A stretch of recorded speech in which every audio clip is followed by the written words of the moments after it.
Se você tem mais de 30 anos, se você é empresário ou profissional liberal, esse vídeo é para você. E hoje nós vamos tratar dos 5 erros mais graves que os empresários e profissionais liberais cometem com relação à formação de patrimônio e aposentadoria. O erro número 1 é misturar finanças pessoais com o negócio.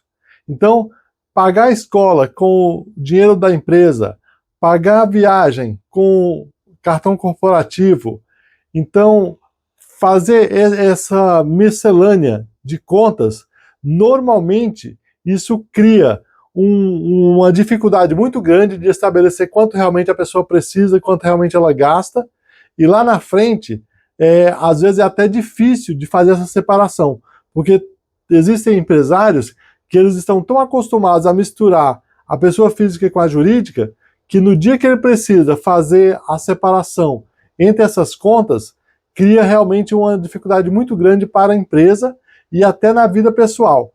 Então, fica aqui a recomendação número 1, separar finanças pessoais de finanças da empresa.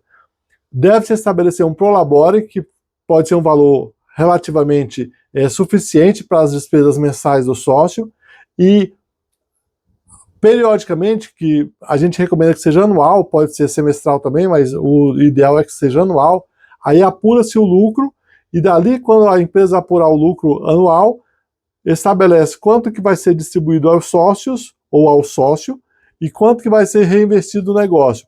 Essa parte, infelizmente, ela não é muito praticada no Brasil, mas é uma necessidade, e a falta dela é uma das maiores causas de quebra de empresa no Brasil. Então, quando você pega lá aquela estatística do Sebrae, que de cada 5 empresas, 4 vão quebrar nos primeiros 5 anos, isso não é novidade. Basicamente, está atrelado à questão do planejamento financeiro, que a falta dessa organização financeira é uma das maiores causas de mortalidade das empresas. Então fica aqui a dica, a número 1, separar finanças pessoais de finanças do negócio, ok? O erro número 2, que compromete muito as finanças dos empresários e profissionais liberais, inclusive lá na aposentadoria, é não ter um fundo de emergência, né, uma reserva para aqueles momentos mais desafiadores. Então existem profissões, por exemplo, corretor de imóveis, que não é todo mês que ele vai conseguir fazer boas vendas. Isso também acontece muito com o advogado. Em alguns meses ele vai ter mais renda, em alguns meses ele vai ter menos renda. Essa reserva de emergência, ela serve para equilibrar esses dois polos. Para o empresário não é muito diferente. A maioria das empresas, ela tem aqueles meses em que fatura mais e os meses em que fatura menos. E isso, quando você compara no histórico das empresas, aquele sazonalidade, ela se repete ano após ano. Então, por exemplo, uma loja de brinquedos, ela vai vender mais no Dia das Crianças, vai vender mais no Natal, e durante outros meses, por exemplo, janeiro, fevereiro, talvez o faturamento seja inferior.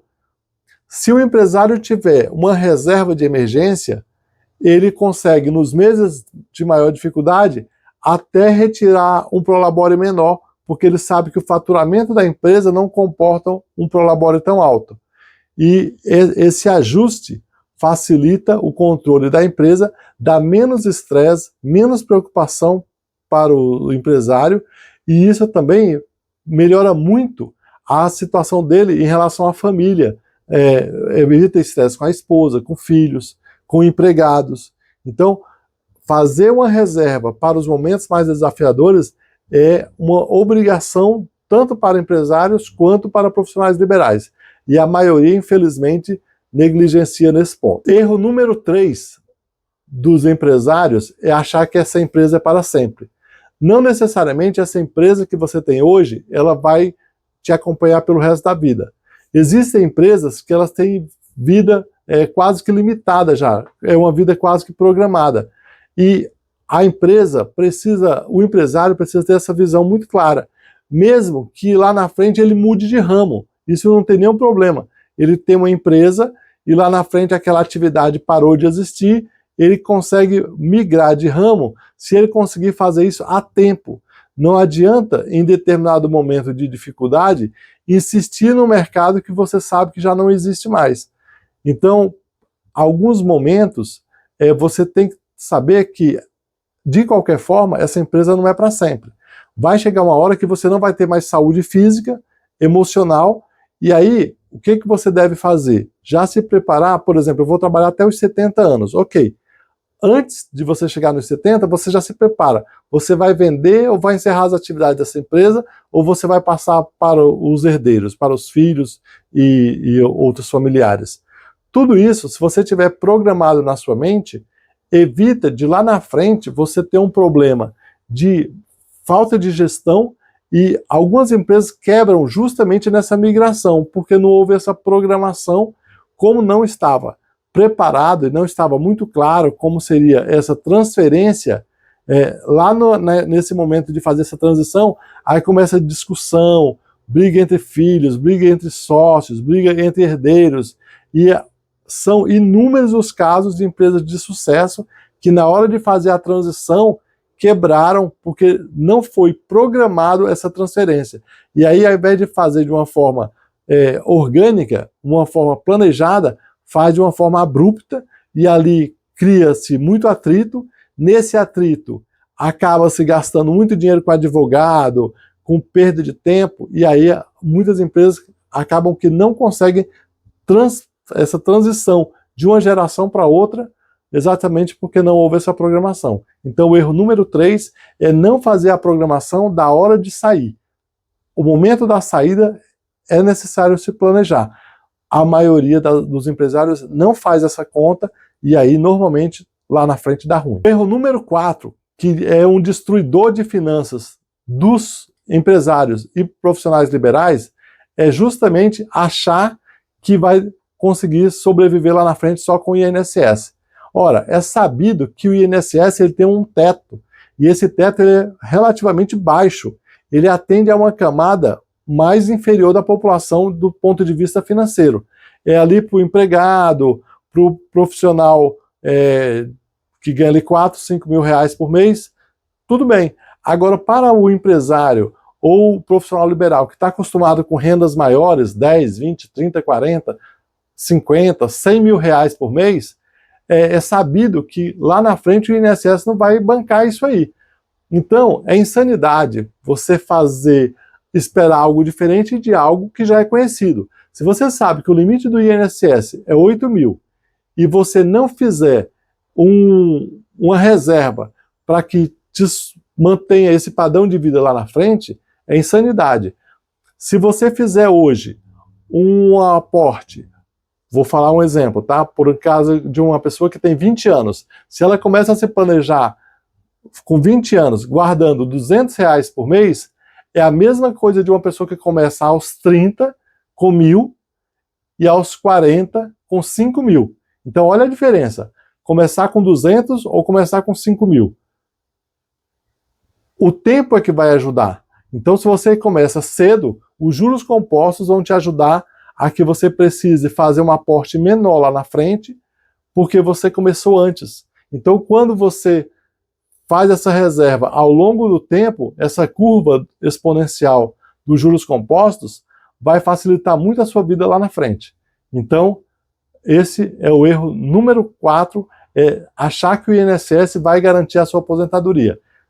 É certeza que o INSS não vai garantir o teu padrão de vida. Você tem que ter uma outra fonte de renda que vai suprir as suas necessidades lá na frente, ok? O erro número 5 é deixar para pensar na aposentadoria só quando chega a hora de se aposentar. Esse é o erro mortal. Isso é um destruidor de vidas, de sonhos, isso é uma das maiores causas de depressão, é uma das maiores causas de doença na velhice, é a falta de planejamento que não foi feito lá na época em que a pessoa estava realmente numa fase produtiva, que estava ganhando uma boa renda, ela não se prepara, não se programa, aí leva a vida na flauta, né, normalmente ganhando lá 20, 30, 40 mil por mês e contribuindo muitas vezes sobre um salário mínimo, que é um grande erro dos empresários, e aí às vezes o contador sugere, olha, faz um prolabore baixinho e para não pagar imposto de renda. Então, eu sou contador, então eu posso falar isso porque eu já vi vários casos, tá? Eu não recomendo isso de jeito nenhum, pagar pro labore baixinho para poder pagar pouco INSS. O que vai acontecer? Lá na frente vai se aposentar com salário mínimo. Então, isso assim, é deprimente ver um empresário que ganhava 20, 30 mil reais por mês. Eu já vi casos de empresários que ganhavam 100 mil reais por mês e se aposentaram com salário mínimo. É uma velhice assim, é muito triste ver pessoas que chegam nessa fase. Então, a pessoa deve fazer essa programação durante a sua carreira e não esperar para fazer a aposentadoria lá no final, na hora de aposentar. E uma outra coisa, não deixar essa responsabilidade para o seu contador, para o seu advogado. Isso é uma responsabilidade de cada um. Todos nós temos essa obrigação. Então, o próprio governo lá chama de participante. Então, você é responsável pelos seus atos, você é responsável pelo seu futuro. Não espere que o seu contador resolva isso, não espere que o seu advogado resolva isso. Você pode consultar o contador, pode consultar o advogado, pode consultar quem você quiser, mas a responsabilidade é sua, porque lá na frente essa conta é para você que vai chegar. Então, esse é o erro número 5, é não se programar durante a carreira e deixar para pensar em aposentadoria só lá quando chega nos 50, 60 anos. Aí normalmente já é tarde demais, fazer uma previdência privada, por exemplo, sairia uma fortuna, que às vezes no patrimônio não cobre, e também vai fazer dividendos como, né? Comprar ações lá quando está com 50 anos, o ideal é começar a comprar agora. Então, a minha recomendação, não deixe para pensar em aposentadoria lá no final da carreira. Comece a pensar no primeiro momento que você começa a exercer sua atividade. Já começa a pensar na sua aposentadoria.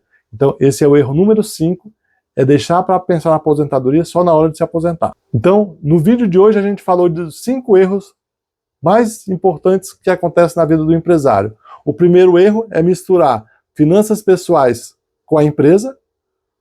O segundo erro é não ter reserva. O segundo erro é não ter uma reserva para os momentos de emergência. O terceiro erro é não preparar a empresa para os momentos de transição, achar que você vai trabalhar na empresa a vida inteira, isso a gente sabe que não é verdade. O quarto erro é confiar no INSS, achar que o INSS vai suprir as suas necessidades na velhice. E o quinto erro é deixar que você vai cuidar só lá no final. O primeiro erro é misturar finanças pessoais com finanças da empresa. O segundo erro é não ter uma reserva de emergência para os momentos mais desafiadores da empresa. O terceiro erro é não preparar o momento de transição. O quarto erro é achar que o INSS vai suprir as suas necessidades lá na velhice. E o quinto erro é deixar para pensar em aposentadoria só quando chega a sua hora. Então no vídeo de hoje nós estamos falando desses 5 assuntos. Compartilhe esse vídeo, deixe aqui o seu comentário, deixe as suas dúvidas e passe esse vídeo para as pessoas que você acha que tem interesse nesse assunto, onde esse vídeo possa contribuir, porque aí o YouTube vai entender que esse vídeo tem relevância, vai distribuir para mais pessoas e eu desejo a você muito sucesso.